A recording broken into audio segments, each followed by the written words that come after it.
Hello everyone, and welcome to Kevin's 7th Heaven. The date that this video is coming out is April 19th.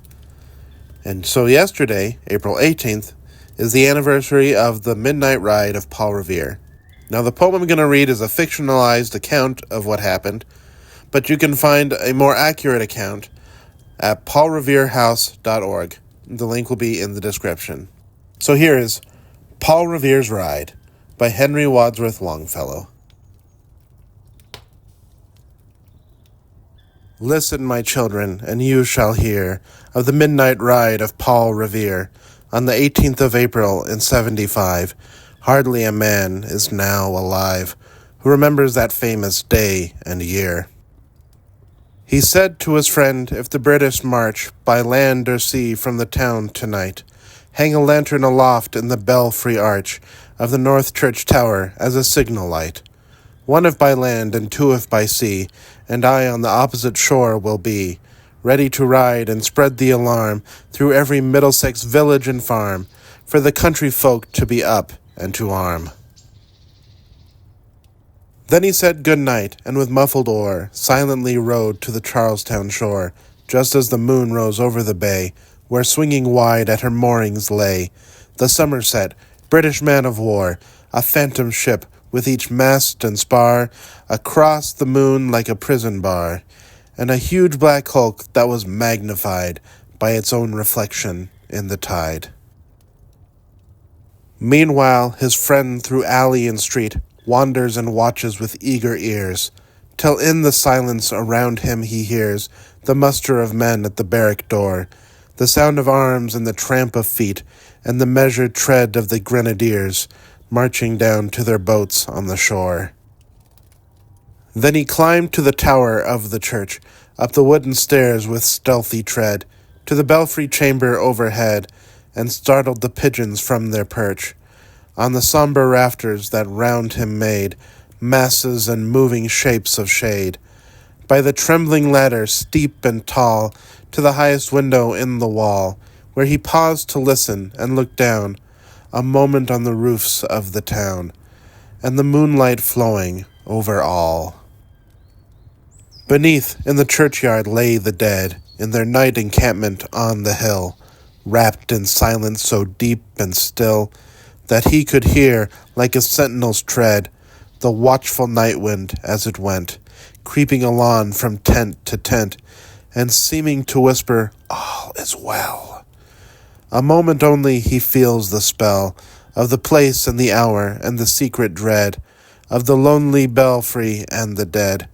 For suddenly all his thoughts are bent on a shadowy something far away, where the river widens to meet the bay, a line of black that bends and floats on the rising tide like a bridge of boats. Meanwhile, impatient to mount and ride, booted and spurred with a heavy stride, on the opposite shore walked Paul Revere. Now he patted his horse's side, now gazed on the landscape far and near. Then impetuous stamped the earth, and turned and tightened his saddle girth. But mostly he watched with eager search the belfry tower of the old North Church, as it rose above the graves on the hill, lonely and spectral and sombre and still. And lo, as he looks on the belfry's height, a glimmer, and then a gleam of light. He springs to the saddle, the bridle he turns, but lingers and gazes, till full on his sight a second lamp in the belfry burns. A hurry of hoofs in a village street, a shape in the moonlight, a bulk in the dark, and beneath from the pebbles in passing a spark, struck out by a steed that flies fearless and fleet. That was all. And yet through the gloom and the light, the fate of a nation was riding that night. And the spark struck out by that steed in his flight kindled the land into flame with its heat.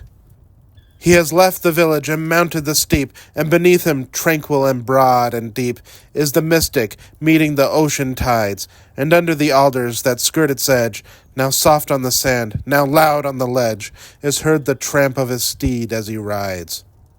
It was 12 by the village clock when he crossed the bridge into Medford town. He heard the crowing of the cock and the barking of the farmer's dog, and felt the damp of the river fog that rises when the sun goes down. It was 1 by the village clock when he galloped into Lexington.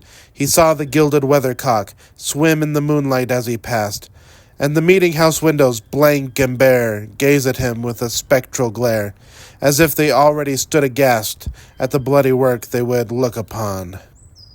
It was 2 by the village clock when he came to the bridge in Concord town. He heard the bleating of the flock and the twitter of birds among the trees, and felt the breath of the morning breeze blowing over the meadows brown, and one was safe and asleep in his bed, who at the bridge would be first to fall, who that day would be lying dead, pierced by a British musket ball. You know the rest, in the books you have read, how the British regulars fired and fled, how the farmers gave them ball for ball, from behind each fence and farmyard wall, chasing the redcoats down the lane, then crossing the fields to emerge again, under the trees at the turn of the road, and only pausing to fire and load. So through the night rode Paul Revere, and so through the night went his cry of alarm, to every Middlesex village and farm, a cry of defiance and not of fear, a voice in the darkness, a knock at the door, and a word that shall echo forevermore. For borne on the night wind of the past, through all our history to the last, in the hour of darkness and peril and need, the people will waken and listen to hear the hurrying hoofbeats of that steed, and the midnight message of Paul Revere.